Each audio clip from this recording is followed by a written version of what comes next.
अपनी गली में तो कुत्ता भी शेर होता है, ये आपने सुना होगा। लेकिन शेर वो होता है जिसका राज किसी गली में नहीं बल्कि पूरे शहर पर हो, और वही शेर है शुभमन गिल, जिसका राज कम से कम अहमदाबाद पर तो है। आप शुभमन गिल को ओडीआई में और शुभमन गिल को अहमदाबाद में क्वेश्चन नहीं कर सकते हैं, क्योंकि undoubtedly Shubman Gill is the king of Ahmedabad. Ahmedabad के नरेंद्र मोदी स्टेडियम से शुभमन गिल का इश्क भगवान जाने कैसा है, लेकिन जो भी है वो बहुत अच्छा है। इस जस्ट कई बार वो इंडिया वर्सेस ऑस्ट्रेलिया वाला मैच टच कर जाता है, लेकिन जैसा कहा है कि बुरा आपको भी लगा था, बुरा हमको भी लगा था, लेकिन अब वक्त आगे बढ़ने का है, चैंपियंस ट्रॉफी सामने है, इसलिए शुभमन से उम्मीदें एक बार फिर से जगाते हैं। और ये उम्मीद इसलिए जगती है क्योंकि अहमदाबाद में शुभमन जब भी खेलते हैं वो कमाल करते हैं। आप याद कीजिए, टेस्ट मैचेस हो शुभमन का शतक आता है, T20 मैचेस हो शुभमन का होम ग्राउंड है गुजरात टाइटंस के लिए, शतक आता है। आप बात कर लीजिए आईपीएल की, T20 फॉर्मेट की या वनडे फॉर्मेट की, हर फॉर्मेट में शुभमन गिल मानो कहते हो कि ये मेरा अहमदाबाद है और मैं यहाँ का किंग। हाँ जी, यही स्टाइल शुभमन गिल की है। अहमदाबाद मतलब शुभमन गिल का कुछ तो अच्छा होने वाला, और शुभमन गिल अहमदाबाद में इतिहास बना चुके हैं। शुभमन गिल पहले खिलाड़ी बन गए हैं जिन्होंने आईपीएल से लेकर T20, टेस्ट और ओडीआई मैचेस में एक मैदान पर शतक जड़ दिया। कमाल है यार, कमाल है, अद्भुत है। हालांकि शुभमन गिल पर ट्रस्ट धीरे धीरे वापस आ रहा है ओडीआई फॉर्मेट में स्पेशली, क्योंकि 2023 में शुभमन आईपीएल में जिस तरह से खेले थे उनसे उम्मीदें बहुत ज्यादा बढ़ गई थी। फिर उन्होंने काफी डिसअपॉइंट किया वर्ल्ड कप में, स्पेशली फाइनल में हम चाहते थे वो खेलें क्योंकि अहमदाबाद में मैच था और लोग ये मान रहे थे कि रोहित विराट की टक्कर की परफॉर्मेंस शुभमन की आएगी, बट शुभमन उस वर्ल्ड कप में रोहित विराट अय्यर के आसपास नहीं थे। लेकिन अब शुभमन ने जो फॉर्म दिखाई है, हम उससे एक्सपेक्ट कर सकते हैं कि चैंपियंस ट्रॉफी में शुभमन इंडिया के की प्लेयर होंगे। तीनों मैच में लगातार रन बनाए, और इस मैच में खासतौर पर 112 रन 102 गेंद पर 14 चौके 3 छक्के, कमाल की पारी थी, अद्भुत पारी थी, और पूरा स्टेडियम खड़े होकर आज शुभमन के लिए तालियां बजा रहा था। शुभमन गिल वनडे टीम में तो कमाल है यार, मतलब जायसवाल जैसे खिलाड़ी को आपने वनडे में घुसने नहीं दिया।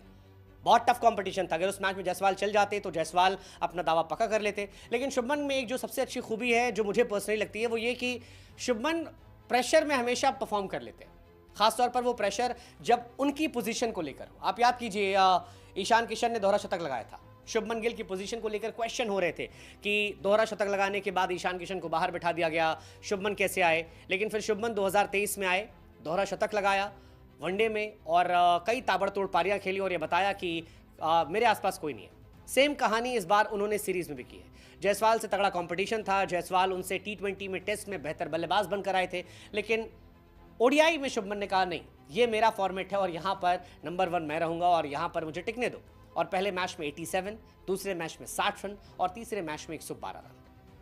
ये जो वाइस कैप्टन का तमगा उन्हें दिया गया था, इस तमगे को उन्हें लिफ्ट किया, और कमाल है यार, कमाल है। मतलब तारीफ शुभमन गिल की होनी चाहिए। अच्छी बात यह कि ज़्यादातर बॉल बैट पर लग रही थी, बीचों बीच लग रही थी, जो खेल रहे थे उसे बेहतरीन तरीके से खेल रहे थे, और अहमदाबाद पर अपना जो उनका हक था, जो अहमदाबाद का उनका अभेद किला था, उसे एक बार फिर बताया कि ये मेरा इलाका है, यहाँ पर टेस्ट हो, T20 हो, आईपीएल हो, ओडीआई हो, हर जगह डोमिनेशन शुभमन गिल का दिखाई पड़ेगा। हालांकि शुभमन गिल को लेकर कई बार यह भी लगता है कि यार वो थोड़ा ज्यादा उनसे हम एक्सपेक्ट करने लगे कम उम्र में, क्योंकि अगर आप शुभमन गिल को देखोगे तो सारे फॉर्मेट मिलाकर 13 शतक 25 साल के अंदर हो चुके उनके। अब ये उनके वो प्रिंस वाले टैग का असर है कि 23 साल 22 साल की उम्र में लोगों ने उनको इतना बड़ा कर दिया कि हमारी उम्मीदें उनसे रोहित शर्मा विराट कोहली वाली हो गई, और हमने उनकी परफॉर्मेंस को लेकर उन्हें मिसजज करना शुरू कर दिया, या वो अंडरडॉग बन गए थोड़ा खराब खेलने के बीच में, या आप तय कर लो। लेकिन 13 सेंचुरीज 25 साल की उम्र में होना, और कई सारी सेंचुरीज उनकी मिस भी हुई है, ये कमाल है। मतलब शुभमन गिल की ये तारीफ होनी चाहिए। अगर आप देखोगे शतकों के मामले में कम से कम इनिंग 7 ओडीआई शतक लगाए, क्योंकि आज शुभमन गिल का 7वां शतक था, तो 50 इनिंग में शुभमन गिल ने 7 शतक लगाए। शिखर धवन ने 54 में लगाए थे, विराट ने 63 में लगाए थे, राहुल ने 66 में लगाए थे, रोहित का नाम यहां नहीं है। तो इस हिसाब से शुभमन अपने जिनसे उन्होंने इंस्पिरेशन ली थी उनसे शायद कहीं आगे चल रहे हैं, और ये इंटरेस्टिंग है। शुभमन 60 का लगभग एवरेज उनका है, जो कमाल है। 2023 शुभमन के लिए शायद बहुत कमाल था, मुझे लग रहा है शायद यही वजह है। 2023 में शुभमन ने कमाल था, 2023 में सबसे ज्यादा रन शुभमन के नाम थे, शतक शुभमन के नाम थे, 50 शुभमन के नाम थे, एवरेज शुभमन के नाम था, सारे फॉर्मेट में 100 थे।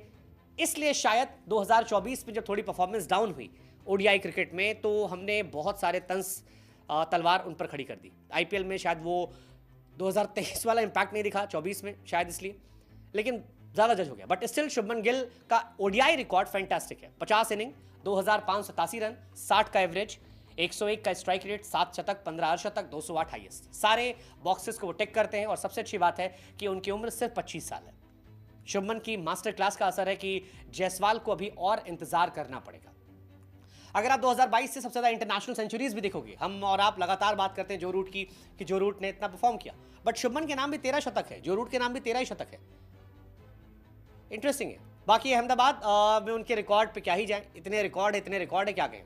फास्टेस्ट 2500 रन ओडीआई में, 50 इनिंग में सबसे ज्यादा रन शुभमन का, मतलब बहुत सारे रिकॉर्ड जो है शुभमन के नाम पहुंच गए। सो ये कहानी अच्छी है। शुभमन हो सकता है आने वाले टाइम में ओडीआई क्रिकेट के नंबर 1 भी बन जाए, क्योंकि बाबर आजम के 786 पॉइंट है, शुभमन के 781 है, रोहित के 773। सो फासला बहुत छोटा सा है।